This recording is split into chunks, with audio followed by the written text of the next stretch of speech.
자, 오늘은 4장, 네, 4장 말씀 우리 함께 보도록 하겠습니다. 자, 어제는 이제 하나님이 사무엘을 불렀다. 그 사무엘을 부르신 목적은 하나님이 어떤 분이신지를 온 땅에 알게 하시기 위해서 하나님께서 사무엘을 불렀다 하셨던 말씀입니다. 오늘은 하나님께서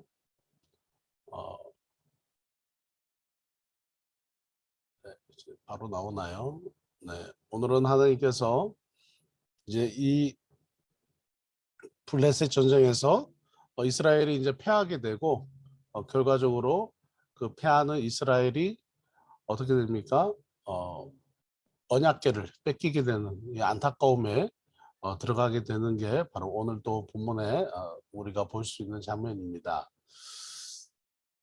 네. 또, 네, 이제 바로 나오네요. 네. 자, 사무엘이 받았던 축복은 어제 4장 1절, 3장 19절 말씀 함께 읽겠습니다. 사무엘상 3장 19절. 사무엘이 받은 복입니다. 사무엘이 자라매 여호와께서 그와 함께 계셔서 그의 말이 하나도 땅에 떨어지지 않게 하시니. 아멘. 하나님의 말이 하나도 땅에 떨어지지 않게 하시는 그 축복을 받았습니다. 우리가 무엇을 선포하든지 그대로 이루어진다. 정말 놀라운 것 같습니다. 정말 놀라운 것 같습니다. 그런 축복이 저와 여러분에게도 너무 있으면 좋겠다. 아멘. 그래서 하나님, 저희들에게도 사무엘에게 주신 이 축복이 우리의 삶에도 있게 하여 주시옵소서. 우리가 땅에서 묶으면 하늘에서 묶이고 땅에서 풀면 하늘에서 풀리는 하나님 놀라운 그 기도의 역사가 우리에게도 있게 해 주시옵소서. 그렇게 기도하시면 좋겠습니다. 자, 오늘 4장으로 넘어가면서요. 자, 4장은 블레셋 전쟁에서 패배하고 언약궤를 뺏깁니다. 1절에서 11절 보시면 이스라엘 백성들이 이제 블레셋 사람들과 싸우려고 나갑니다. 에베네셀에서 진을 치고 이제 블레셋 사람들은 또 아벡이라는 곳에서 진을 칩니다. 이제 거기서 싸우다가 이스라엘 백성들이 블레셋 사람들 앞에 패합니다. 한 4천 명이 죽게 됩니다. 백성이 진영으로 이제 돌아와서 우리 중에 어떻게 하나님께서 우리가 패배했는가, 실로에서 하나님의 궤를 우리가 가지고 와서 전쟁에서 싸우자라고 얘기를 합니다. 그 흠니와 비느하스가 그것을 허락을 해요. 여러분, 제사장은 언약궤가 있어야 될 곳은 어디입니까? 지성소입니다. 그런데 얼마나 예배를 업신여기고 하나님을 멸시했는지 제사장이면서도 그 언약궤를 흠니와 비느하스가 함께 가지고 전쟁으로 나옵니다. 하나님께서 어떻게 보셨을까요? 정말로 화가 나시는 거죠. 제자리에 있는 것, 이전에 한번 우리 그 성경에서 하나님의 그 성품 우리가 볼 때 그 성소를 만드실 때 하나님께서 가장 중요하게 여기신 것 중에 하나가 하나님의 목적대로 그 목적에 맞는 곳에 그 제자리에 있는 것이 제일 얼마나 중요한지에 대해서 하나님께서 말씀하세요. 그것을 결정하시는 분은 온전히 하나님이십니다. 하나님 외에 사람이 다른 곳에 무엇을 옮기거나 마음대로 자리를 바꿀 수가 없다. 하나님이 하신 것입니다. 그것을 이제 결정하는 것, 바로 그것은 하나님께 달린 건데 우리의 인본주의적인 사고는 어떻습니까? 사람이 주인이죠. 인간이 주인입니다. 그래서 언약궤를 성소에 두지 아니하고 어떻게 해요? 전쟁터에 가져간 겁니다. 어떻게 해요? 우상처럼 가져간 겁니다. 이스라엘 백성들이 이 가나안 땅에 있는 이 사람들을 상대하면서 이 가나안의 우상 숭배를 그대로 따라하는 것입니다. 그것은 무엇입니까? 언약궤를 가지고 가서 그 언약궤에서 언약궤를 두고 그 이제 갖다 놓으면 이기겠지. 운이 좋아서 이기겠지. 재수가 좋아서 이기겠지. 이 언약궤가 무슨 행운이 되겠지 하는 것입니다. 예전에 저희 교단에서 십자가를 우리 저희 교단에서 십자가를 심지어 교회 가운데다가 붙이지 못하게 했어요. 나무 십자가를. 왜냐하면 십자가는 하나의 상징이죠. 예수님의 상징, 예수님께서 우리를 구원하신 그 상징물 중에 하나입니다. 그런데 이것을 십자가를 마치 그 하나님인 것처럼, 그래서 그 여러분 그 영화에도 보시면은 드라큘라 영화 같은 거 나오면은 드라큘라 영화를 드라큘라에서 그 영화에서 그 불사신 드라큘라를 없애는 방법, 뭐 마늘 몇 개, 또 십자가 이렇게 내밀면 뭐 귀신이 도망간다. 십자가가 힘이 있는 게 아니죠. 네, 십자가 그 나무 자체가 힘이 있는 게 아니죠.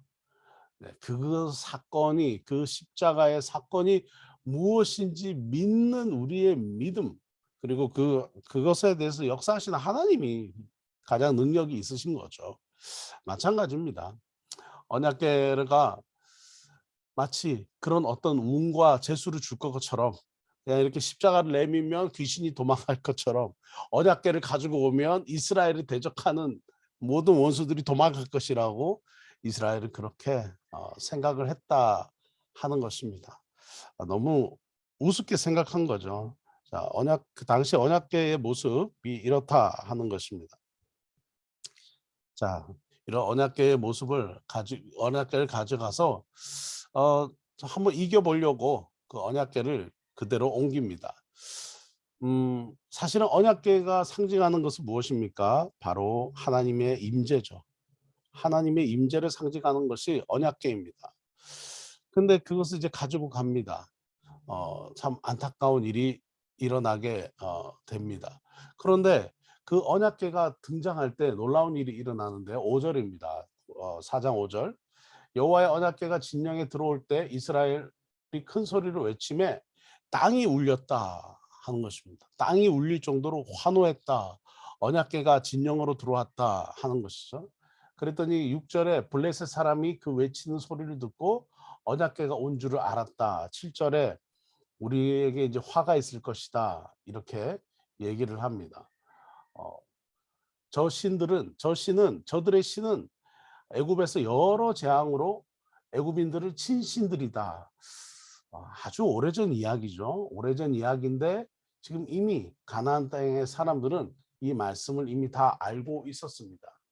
그래서 그들은 이제 작정하고 이스라엘과 싸우기 시작합니다. 9절에 대장부 같이 되어 싸우라. 사나이처럼 되어 싸우라. 이런 말씀이 여기에 등장을 합니다. 사나이처럼 되어서 싸우자. 이런 얘기가 나옵니다. 저는 참 임전무태 정말 절대로 물러서지 아니하리라 하는 각오로 이제 싸운다 하는 거죠. 자, 근데 결국 어떤 일이 일어나게 됩니까? 하나님의 궤를 빼앗깁니다. 11절에 보시면 하나님의 궤는 빼앗기고 엘리의 두 아들 흠니와 브이나스는 죽임을 당합니다. 그리고 또한 그 엘리 제사장, 아버지 엘리 제사장도 15절 말씀 보십시오. 그때 15절 말씀, 엘리에게 그 두 아들의 죽은 상황을 보고를 합니다. 그때 15절에 보시면 엘리의 나이가 98세라. 98세. 그의 두 눈이 어두워서 보지 못하였더라. 그의 두 눈만 보지 못한 게 아니라 그러니까 노안이 와서 앞을 보지 못하는 것도 있었지만 영적인 어두움이 있었다 하는 것을 우리가 보게 됩니다. 영적인 어두움이 있었다. 결국은 이 영적인 어두움 가운데서 안타까운 일이 일어납니다. 어떻게요? 그 18절 보시면 엘리가 의자에서 뒤로 넘어져 가지고 목이 부러져서 죽습니다. 그가 이스라엘 사사가 된 지 40년 동안 사사였다라고 표현합니다. 재밌죠? 여러분, 이 개역 개정판에서 이렇게 번역이 됐습니다. 사사는 삼손이 마지막 아닌가요? 엘리 제사장도 사사였다 이렇게 얘기를 합니다. 그러면 사사 다음엔 뭐죠? 선지자죠. 누가 최초의 선지자입니까? 사무엘이 최초의 선지자입니다. 자, 이런 일들이 일어났다 하는 것이죠. 그러면서 이제 비느하스, 그 죽은 엘리의 아들의 그 비느하스가 임신합니다. 임신해서 이제 그 시아버지도 죽고 남편이 죽은 소식을 들으면서 갑자기 배가 아픕니다. 임신을 하고 있는데 임산부가 배가 아프죠. 정말 큰일이 일어난 겁니다. 갑자기 진통이 오는 것입니다. 해산을 하게 됩니다. 아기를 낳습니다. 그리고 그 아이의 이름을 뭐라고 짓느냐면 이가봇이라고 짓습니다. 이가봇은 21절에 영광이 이스라엘에게서 떠났다. 영광은 무엇입니까? 하나님의 임재를 나타나죠. 하나님의 임재가 이스라엘에게서 떠났다. 왜냐하면 하나님의 괴를 빼앗겼기 때문이다. 그래서 그런 표현을 하는 이가봇이라고 하는 아이의 이름을 지어주고는 이제 죽게 되었다 하는 것입니다. 비느하스의 아내가 왜 아들의 이름을 이가봇이라고 지었을까요? 그것은 하나님의 영광, 하나님의 영광이 떠났다는 거죠. 그것은 무엇입니까? 여호와의 언약궤, 하나님의 약속의 말씀이 이스라엘에 있지 아니하고 이스라엘에 없었다. 그것이 블레셋으로 이동했다 하는 것을 얘기를 하는 것입니다. 이가봇, 하나님의 궤가 하나님의 말씀이 있고 없고 왜 중요한 일이 여기에 있다 하는 것이죠. 여러분, 그 이제 우리가 모세오경부터 쭉 와서 지금 이제 사무엘상까지 왔는데 우리가 이 말씀을 보면은 하나님의 언약궤, 이들에게 언약궤의 그 언약궤라는 것이 어떤 의미인지 우리는 알지 않습니까? 하나님께서 그 성소를 만들게 하시고 출애굽기와 레위기에서 성막을 지으시면서 거기에 하나님께서 명령하셔서 만든 것이 바로 언약궤입니다. 그 안에 십계명 돌판과 그리고 또 싹이 난 그 모세의 지팡이 그리고 또 만나 이것이 들어있는 것이 바로 이 언약궤입니다.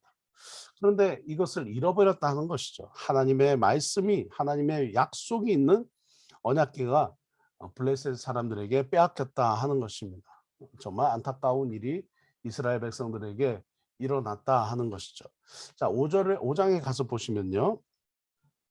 이제 이 언약궤가 빼앗겨지고 어떤 일이 일어나느냐면 이 블레셋 사람들이 언약궤를 가지고 가서 이제 에베네셀로부터 가지고 이제 아스돗이라고 하는 곳으로 이제 가지고 갑니다. 그죠? 자, 여기 지도가 있는데요.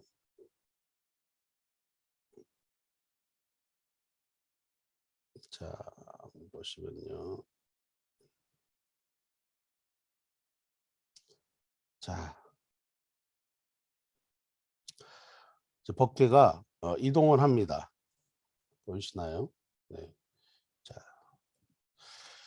자, 지금 이제 에베네셀에서 이제 전쟁이 일어났습니다. 에베네셀에서 이제 에베네셀로 오기 전에 이제 실로에서 그죠? 이 실로에서 에베네셀로 가지고 왔습니다. 그리고 이 에베네셀에서 이제 블레셋 사람들이 이 아스돗이라고 하는 곳까지 이동을 하게 됩니다. 이제 이 5장과 또 5장에서 보면 지금 바로 그 1절에 보시면 언약궤가 이 아스돗이라고 하는 곳에 머물렀습니다. 그리고 이제 다곤의 신전에 들어가서 다곤 곁에 둡니다.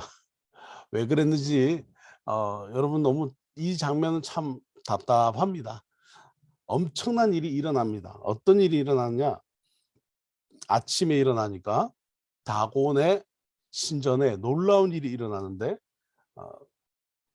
자, 다곤 3절입니다. 사무엘상 5장 3절.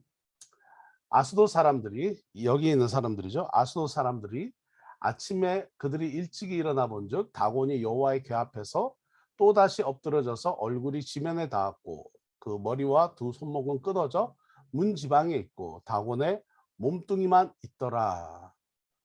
자, 이렇게 됩니다. 그러면서 6절에 여호와의 손이 아수도 사람에게 엄중히 더하사 독한 종기의 재앙으로 아수도과 그 지역을 쳐서 망하게 하니.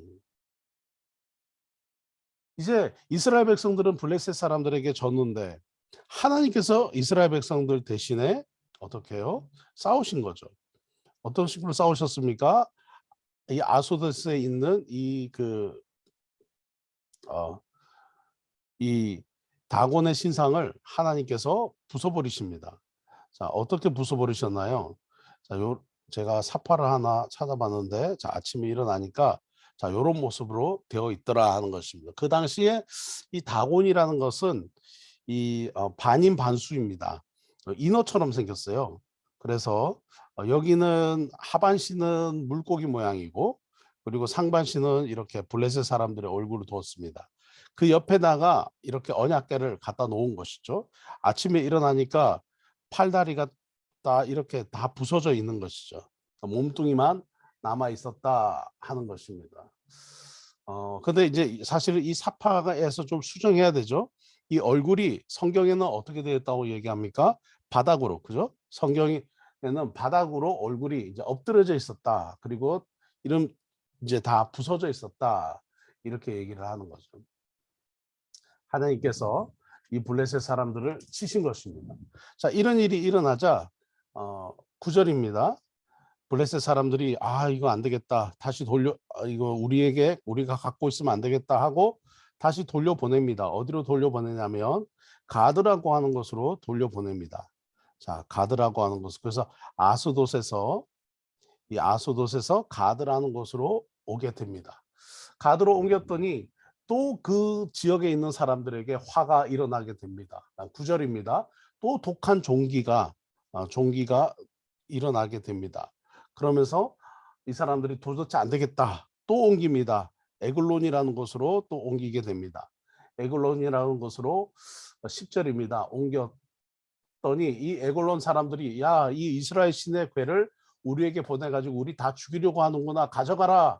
또 정말 사양하는 것이죠. 그래서 이 이스라엘 신의 궤를 있던 곳으로 돌아가게 하자라고 얘기를 하게 됩니다. 자, 그러면서 6장에 넘어오면서 베세메시를 지나서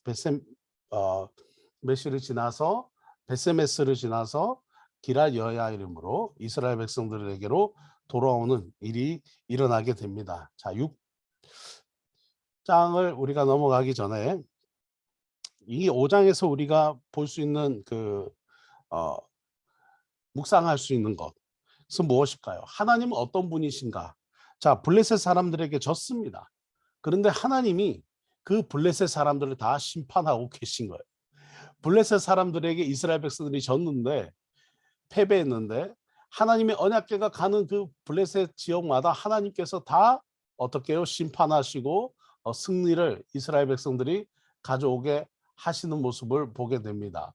얼마나 놀라운 모습을 우리에게 보여주는지 모르겠습니다. 정말 하나님은 어떤 분이신가? 그러니까 블레셋 사람들은 이 이스라엘의 신이 우리의 신이 되면 우리도 그 광야에서 그 이집트에서 그 수많은 재앙을 물리치신 그 하나님의 그 놀라운 역사가 블레셋에게도 좋은 기회로 행운으로 오겠지라고 생각을 한 겁니다. 근데 하나님께서는 블레셋 그 언약궤가 거기 있다고 해서 그 행운이 그 축복이 블레셋에게 임하지 않았다는 것이죠. 오히려 블레셋에게는 어떻게 해요? 화가 되었다는 것입니다. 하나님은 우리에게 어떤 분이십니까? 하나님이 우리와 함께하는 것으로 저희들은 좋죠. 결과적으로 그런 것입니다. 이스라엘 백성들에게는 이 블레셋 하나님의 이 언약궤가 그들에게 있을 때 그들이 이 하나님의 언약궤의 의미와 하나님의 언약궤의 그 상징, 그 의미, 바로 하나님의 임재, 이 임재가 이스라엘 백성들 안에 있을 때만 어떻게 해요? 큰 축복이 있다는 것입니다. 큰 축복이 있다는 것입니다. 정말 하나님의 임재가 우리와 함께하면 이것이 너무 큰 힘이 되고 너무 큰 행복이 되고 너무 큰 축복이 되는데, 또 어떤 사람에게는 이 하나님의 임재가 있는 언약궤가 함께 있으므로 블레셋 사람들처럼 부담이 되고 또 벌을 받고 하는 것이죠. 그래서 결과적으로 이스라엘 백성들에게는 하나님은 행복과 또 축복이 되었다고 한다면, 또 반대로 블레셋 사람들에게는 두려움 또 공포의 대상이었다 하는 것입니다. 하나님은 여러분에게는 어떤 분이십니까? 행복과 축복의 대상입니까? 아니면 두려움과 공포의 대상입니까? 하나님은 어떤 분이십니까? 하나님은 하나님의 임재, 내가 너와 함께 하겠다. 임마누엘, 내가 너를 떠나지 않고 너와 함께 하겠다 하시는 그 하나님의 여러분에게 어떤 분이신지, 당연히 우리에게는 우리의 하나님은 우리의 힘이시고 하나님은 우리의 도움이시고 한 환난 중에 우리를 인도해 주시는 우리의 인도자이시고, 목마르고 배고픈 우리를 따스한 곳으로 또 푸른 초장으로 인도해 주시는 우리의 목자가 되시고, 하나님은 환난 중에 우리가 피할 바위이시고 반석이시고 우리가 피할 피난처이시고, 하나님은 우리의 뭐가 되십니까? 우리의 도우시는 우리의 손이 되시는 분. 하나님은 다른 사람들에게는 공포와 두려움의 대상이 될 것입니다.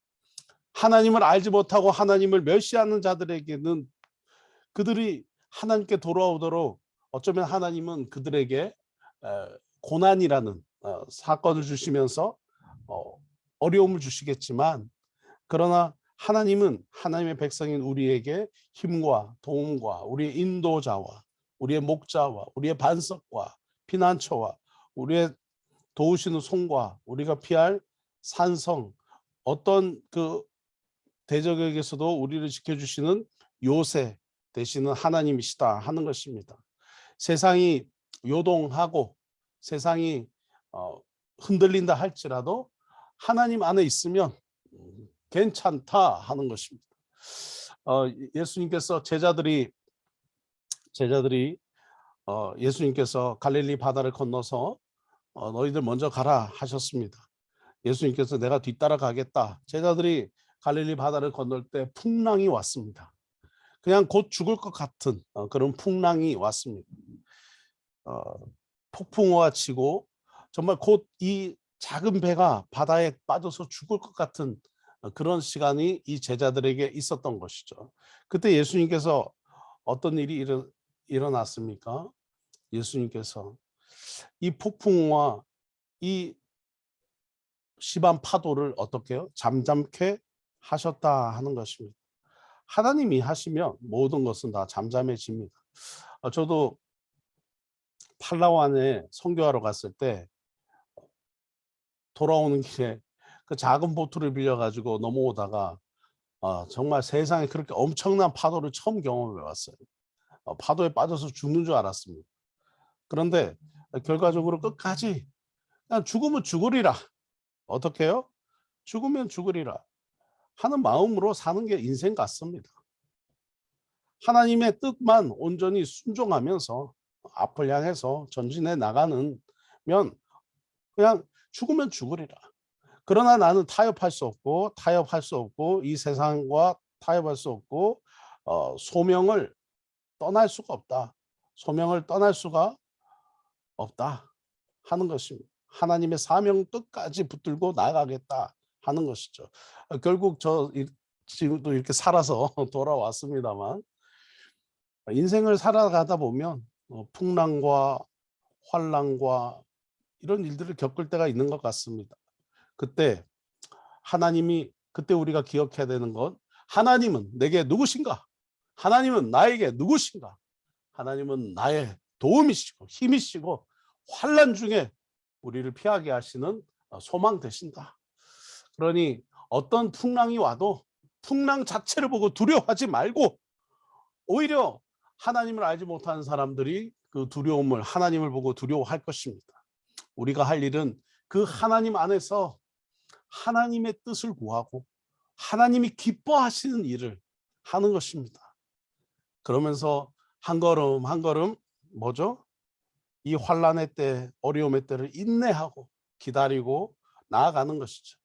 제가 예수원의 그 토레이 신부님, 예수원의 토레이 예수원에 갔을 때 토레이 신부님을 뵀습니다. 이 토레이 신부님께 연세가 99살 되셨던 분이셨습니다. 제가 여쭤봤습니다. 인생을 살면서 제일 중요한 거 하나 끝까지 붙들어야 되는 것 그것이 무엇입니까? 라고 제가 여쭤봤습니다. 토레이 신부님께서 이런 말씀하셨습니다. 인내입니다. 이렇게 얘기하시더라고요. 인내입니다. 저는 토레이 신부님께서 믿음입니다. 성경입니다. 말씀입니다. 뭐 이렇게 말씀하실 줄 알았는데 그냥 참는 것입니다. 기다리는 것입니다. 견디는 것입니다. 그렇게 얘기하시더라고요. 그렇구나 하는 생각을 해봤습니다. 오늘도 환난 때에 하나님이 우리의 도움이시고 힘이심을 믿고 그분과 함께 끝까지 동행하여서 결국 끝까지 견디고 버티는 자에게 주시는 승리를 하나님이 우리에게 주실 거라고 믿습니다. 환난 중에 계실 때 하나님을 기억하십시다. 환난 중에 있을 때 내 하나님은 어떤 하나님이신가? 그 하나님만 붙들고 나아가는 은혜가 있기를 주님의 이름으로 축원합니다. 한번 기도하겠습니다.